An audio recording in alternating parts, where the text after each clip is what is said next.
Bonjour à tous et à toutes, je suis très contente de vous retrouver dans cette nouvelle vidéo. Aujourd'hui nous allons parler d'un truc un petit peu plus classique que d'habitude, nous allons parler de l'hyper et de l'acétone.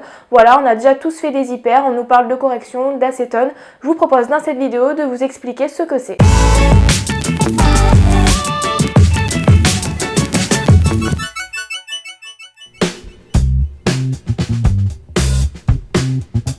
L'hyperglycémie, c'est en fait l'augmentation du taux anormal de sucre dans le sang.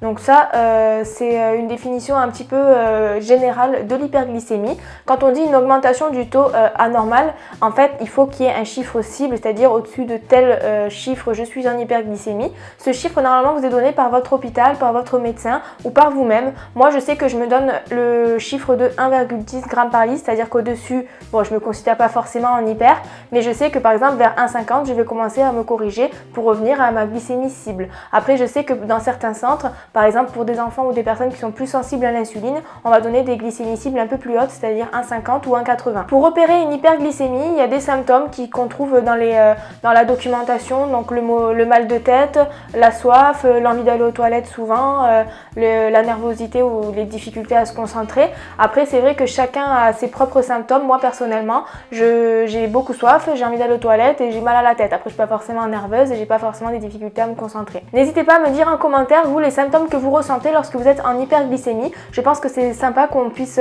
tous savoir un peu des différents symptômes qui existent lorsqu'on fait une hyperglycémie. Et lorsqu'on est en hyperglycémie, alors là, l'objectif, c'est de faire baisser cette glycémie et vous le savez très bien, pour faire baisser une glycémie, là, le seul moyen qu'on connaisse à ce jour, c'est l'insuline. Donc voilà. Moi, personnellement, on m'a donné un chiffre qu'on appelle l'insulinosensibilité. L'insulinosensibilité, ça s'exprime en nombre d'unités qui fait baisser la glycémie de temps. Donc pour moi, je sais qu'une unité fait baisser ma glycémie de 0,4 g par litre. Donc ce chiffre, il varie suivant les personnes. Ma soeur, ça va être 0,3. Il y a d'autres personnes, ça peut être 0,5, 0,6. Pour des enfants, ça va être beaucoup plus, genre dans les 1,50, 1,20, etc.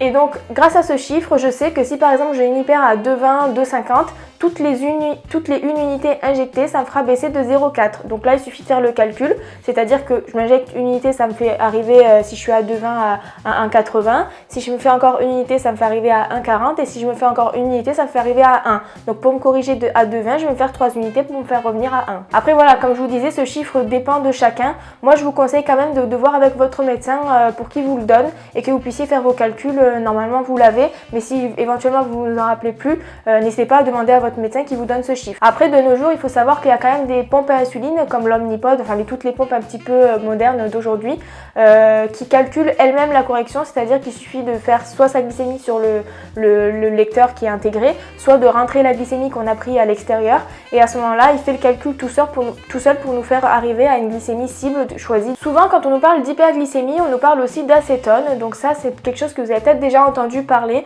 Normalement, oui. Souvent, on vous dit qu'au-dessus de 2,50, il faut doser l'acétone pour savoir si on en a dans le sang.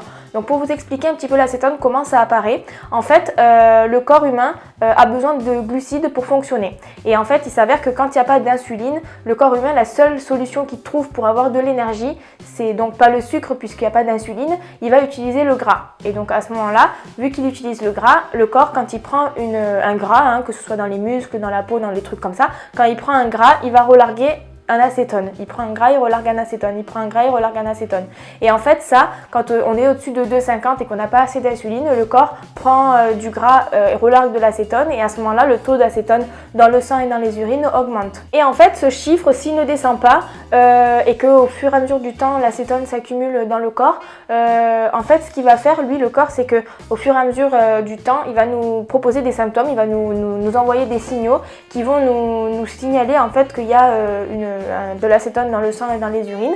Donc souvent le premier symptôme qu'il y a, ce sont les nausées, la fatigue. Souvent on a envie d'aller aux toilettes beaucoup, on a très envie de faire pipi et puis ça peut arriver jusqu'à des vomissements, voire au maximum, enfin quand ça fait très longtemps que l'hyper est là, un un amaigrissement important en peu de temps et parfois un coma. Tout à l'heure je vous disais qu'au-dessus de 2,50 il fallait doser l'acétone. Donc dans la vie il y a deux solutions pour doser l'acétone.